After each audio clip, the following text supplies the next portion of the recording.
Oke ya, mulai untuk pertemuan kita kali ini. Pertemuan dari ini akan membahas tentang bagaimana tahapan dalam membuat program, ya, khususnya terkait dengan jasa pemrograman berbahan C++ ataupun kalau kita pakai Dev C. Ya, jadi kalau kita nanti membuat program dengan menggunakan berbahan C atau Dev C, maka hasil dari running program itu akan ditampilkan dalam bentuk konsol, ya, atau dalam bentuk teks, ya, karena kita mengenal ada dua tampilan program yang bisa dihasilkan kalau kita menggunakan bahasa pemrograman tertentu. Yang pertama, tampilan dalam bentuk konsol atau teks. Kemudian yang kedua, tampilan dalam bentuk GUI atau Graphical User Interface. Nah, ini bisa dibuat kalau nanti kita menggunakan bahasa pemrograman Java, ya. Oke, kita mulai bagaimana urutan langkah yang harus kita lakukan pada saat kita membuat program, ya, khususnya program yang kita buat dengan menggunakan bahasa pemrograman C. Ada beberapa tahapan di sini yang harus kita lakukan nanti.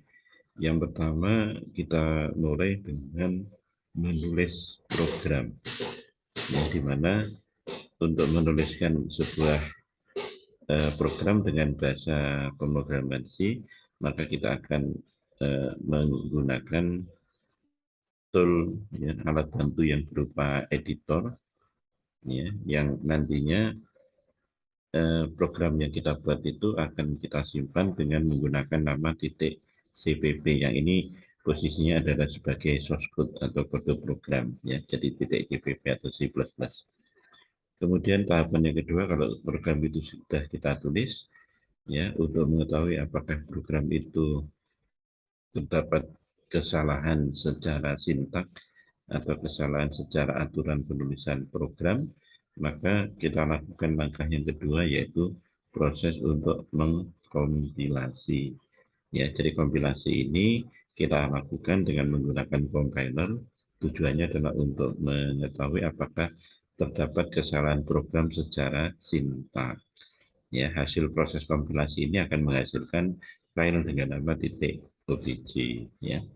Kemudian proses yang ketiga atau langkah yang ketiga adalah linking, ya, atau menggabung dari file-file OBJ yang kita hasilkan dari proses kompilasi tadi, bisa digabung jadi satu menghasilkan satu file exe. Nah, satu file exe inilah yang dikatakan sebagai file yang bisa dieksekusi, bisa dijalankan, sehingga proses yang keempat menjalankan program, menjalankan file exe yang kita hasilkan dari proses linking, ya.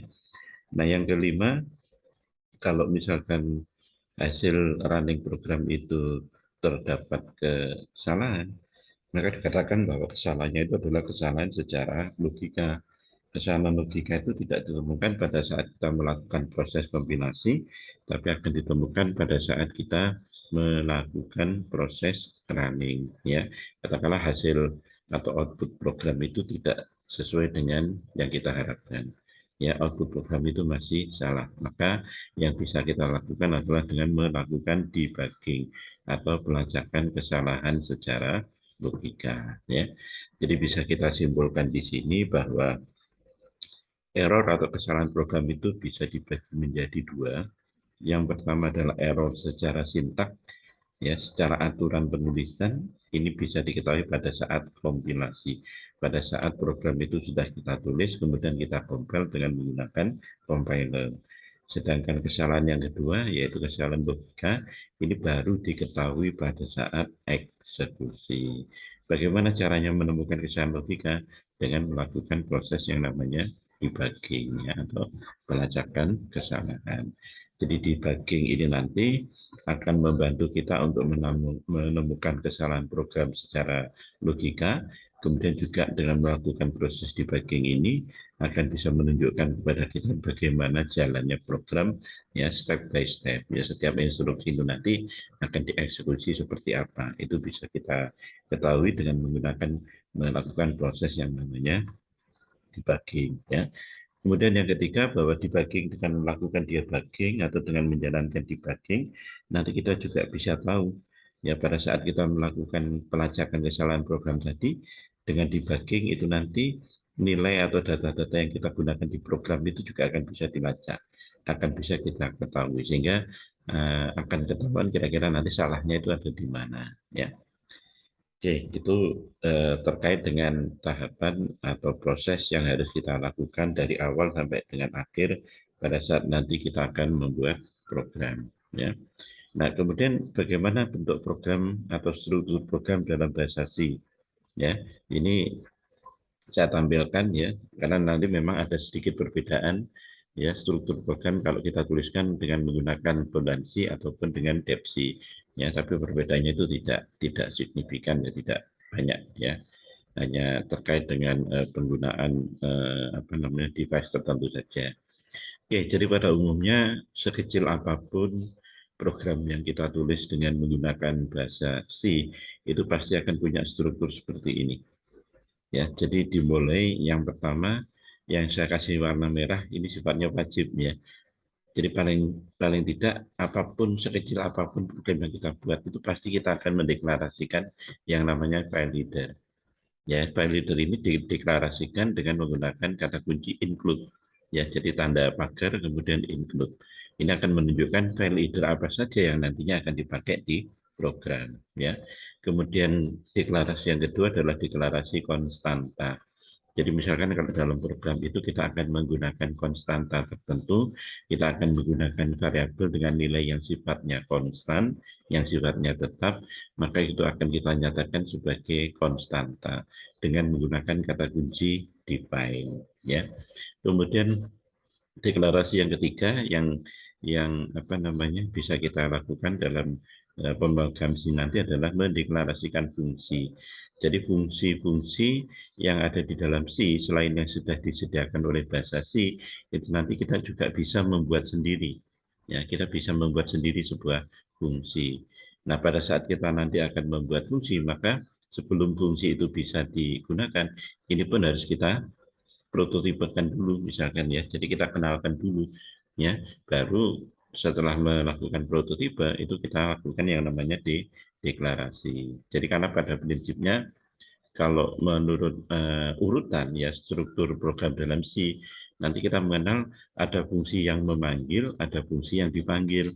Nah, kalau kita tidak melakukan yang namanya prototipe fungsi, maka fungsi yang dipanggil itu harus dituliskan, dideklarasikan di atas fungsi pemanggil. Tapi kalau sudah kita lakukan yang namanya prototipe fungsi, maka kita bisa menuliskan fungsi itu dimanapun. Ya, bahwa fungsi yang dipanggil itu tidak harus diletakkan di atas fungsi pemanggil. Jadi bebas penulisannya. Asalkan apa?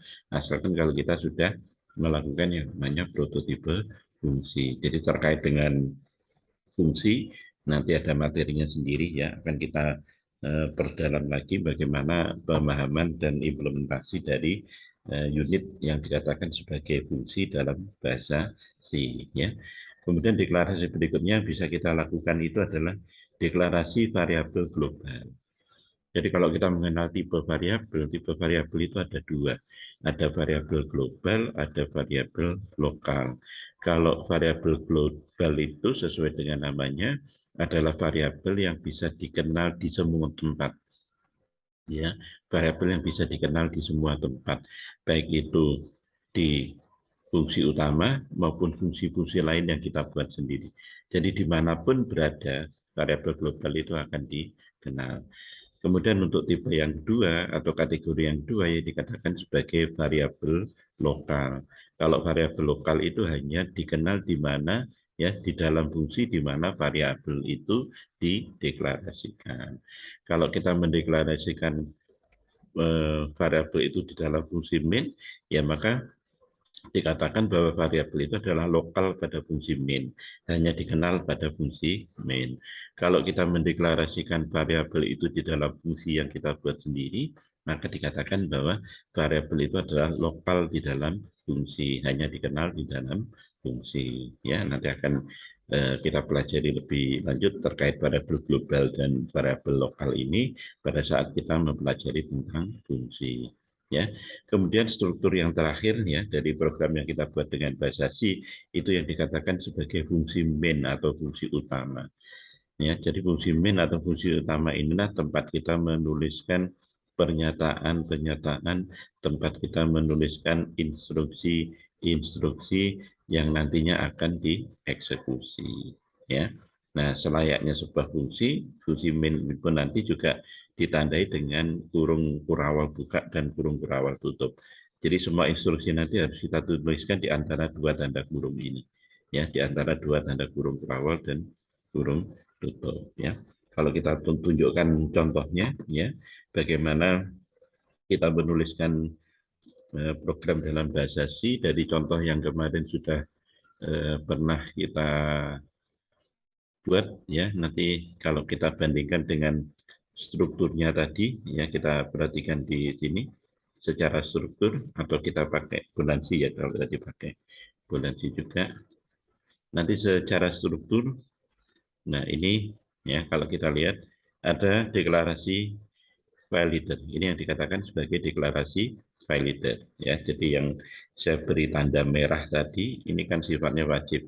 Harus ada deklarasi file leader, kemudian harus ada fungsi main. Kalau yang hitam, yang lain-lain ini kan baru kita tuliskan pada saat kita pakai. Kalau kita tidak pakai ya tidak akan mendeklarasikan ini. Tapi minimal yang harus ada itu adalah deklarasi file leader, kemudian fungsi main ya. Jadi kalau Anda perhatikan di sini ada deklarasi file leader, kemudian ada fungsi main ya. Jadi fungsi main itu adalah fungsi yang dimulai dengan kurung perawal buka dan kurung perawal tutup. Jadi semua instruksi nanti akan kita tuliskan di antara dua tanda kurung ini ya. Oke, kita lanjutkan. Nah, apa sih sebenarnya yang dimaksud dengan file leader itu tadi ya? Jadi sebuah deklarasi yang wajib ada sekecil apapun program yang kita buat itu harus mendeklarasikan yang namanya file leader. Apa sih yang dimaksud dengan file leader ya? Jadi file leader ini adalah berisi semua fasilitas yang disediakan oleh bahasa C. Ya, kalau kita lihat nama file leader itu selalu diakhiri dengan titik koma, titik H. Ya, diakhiri dengan titik H itu menunjukkan nama file leader H ya, kependekan dari leader. Kalau kita lihat di apa namanya struktur, kalau kita lihat di struktur foldernya bahasa C yang sudah kita install ya, nah, di PC5 ini nanti di bagian include ya, di folder include itulah ya banyak kita jumpai yang namanya file leader. Nah ini semuanya file leader. Ya, kalau kita lihat tipenya adalah C atau C++ header file. Ya, kalau tadi di program kita menggunakan namanya file leader ada iostream.h dan conio.h. Ya, di folder ini pun kita bisa lihat. Ya, di folder ini kita bisa lihat ada iostream, ada file leader dengan nama iostream.h. Ya. Nah, ini ya, ini file leader iostream.h. Kemudian ada juga file leader dengan nama apa tadi conio.hco ya. CON. Nah, ini conio.h. Ya, jadi ini adalah file ya, file leader itu adalah file tempat di mana segala fasilitas yang disediakan oleh bahasa C itu nanti akan disimpan ya. Kemudian untuk menggunakan file leader ini kita harus mendeklarasikan dengan menggunakan kata perintah input. Selain itu, nanti selain fitur-fitur yang disediakan oleh bahasa C dalam bentuk file leader, nantinya kita juga akan bisa membuat fasilitas sendiri dengan membuat file leader. Ya, nanti akan kita tunjukkan bagaimana caranya membuat file leader sendiri. Ya.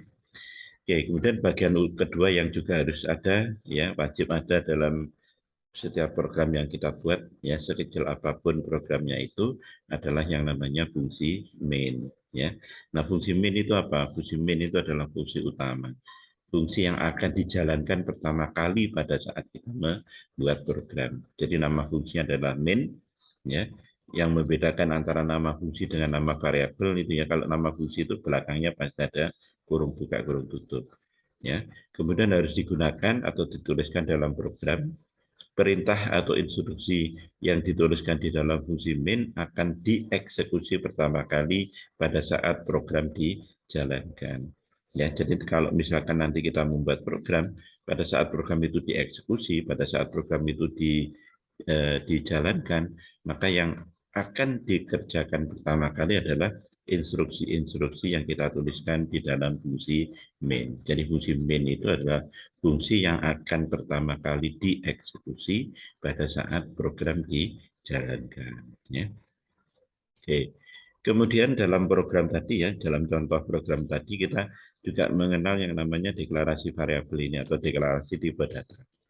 Ya, jadi kalau kita bicara tipe data, bahwa tipe data itu digunakan untuk menyimpan data-data atau nilai-nilai yang nantinya akan kita gunakan dalam program. Ya, jadi tipe data ini adalah menunjukkan bagaimana data itu disimpan, formatnya seperti apa, apakah dalam bentuk numerik, angka, ataukah dalam bentuk teks ya, atau string atau karakter, itu menunjukkan tipe data. Kemudian tipe data ini juga menunjukkan jangkauan atau ring nilainya. Ya, karena setiap tipe data itu nanti akan punya ring nilai atau jangkauan nilai tertentu. Ya, di mana data-data atau angka-angka yang bisa kita simpan adalah data-data atau angka-angka yang berada dalam jangkauan atau berada dalam ring nilai dari tipe datanya. Ya, nah setiap bahasa pemrograman itu pasti menyediakan tipe data yang dikatakan sebagai tipe data primitif. Ya, tipe data primitif. Kalau dalam C++, tipe data primitifnya itu diantaranya ada char, ya tipe char. Ini bisa berupa numerik yang bulat, ya bisa juga berupa karakter. Ya, jadi karakter pun nanti juga bisa dinyatakan sebagai sebuah angka. Kemudian ada tipe integer.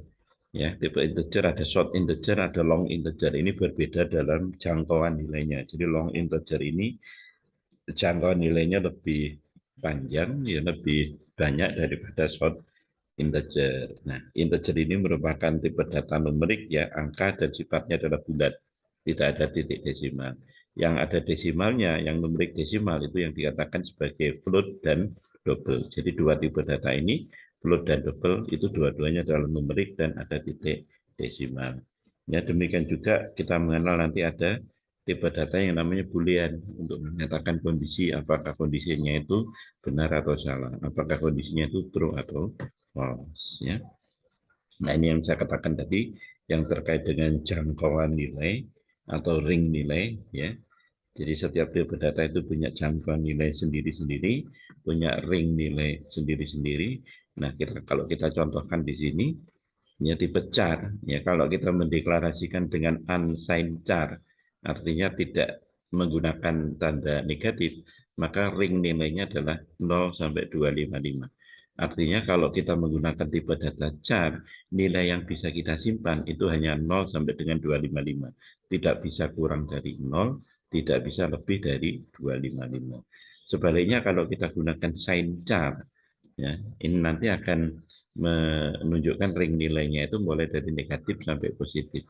Negatifnya mulai dari negatif min 128 sampai positif plus 127. Ya, jadi tidak ada angka yang kurang dari min 128 dan tidak ada angka yang lebih dari plus 127. Ya. Nah, selain tipe data primitif dalam C++ nanti kita juga mengenal yang namanya tipe data bentukan. Ya, tipe data bentukan ini adalah tipe data yang bisa kita buat sendiri dari tipe data primitif. Ya, jadi dari bentuk char, integer, float, double itu bisa kita bentuk ya tipe data baru yang dikatakan sebagai tipe data bentukan. Contohnya misalkan kita bisa menggunakan enum ya atau kita bisa menggunakan ya struct atau record ya. Oke, kemudian hal yang juga nanti pasti sering kita gunakan, sering kita manfaatkan dalam sebuah program itu terkait dengan yang namanya variabel. Ya, jadi kalau di contoh program tadi, yang dimaksud dengan variabel itu ini. Ya, jadi integer bil 1, integer bil 2, integer bil 3, ini dikatakan kita mendeklarasikan variabel dengan nama bil 1, dengan nama bil 2, dengan nama bil 3, dan masing-masing tipe datanya adalah integer.